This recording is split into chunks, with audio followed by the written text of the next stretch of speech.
In today's video, I am going to teach you how to enable customer accounts in Shopify. To get started, log into your Shopify admin panel. This is the main dashboard where you manage your store settings, products, orders, and customer experience. Make sure you are signed into the correct store before making any changes, especially if you manage more than one Shopify site.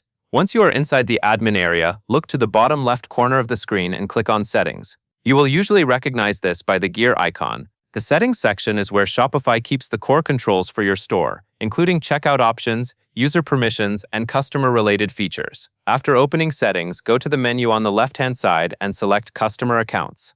This is the area where Shopify allows you to manage how shoppers interact with your store when it comes to signing in or creating an account. If you are enabling customer accounts, this is the exact section you need. When you are on the Customer Accounts page, find the section called Accounts in Online Store and Checkout. This setting controls whether customers can use accounts while shopping on your website and during the checkout process.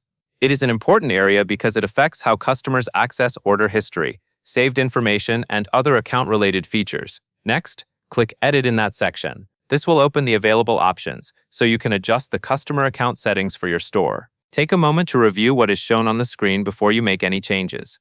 This helps ensure you understand how the customer account experience will work on your storefront. If you are following along inside Shopify, this is the point where you are now in the correct place to enable customer accounts and manage that setting directly. The main part of this process is simply knowing where to find the option, since it is located inside your store settings rather than on the main dashboard. As a quick tip, it is always a good idea to double-check your store settings after opening this page, especially if you are updating other checkout or customer preferences at the same time. That can help you avoid missing related options that may affect the buyer experience. That covers everything you need to know.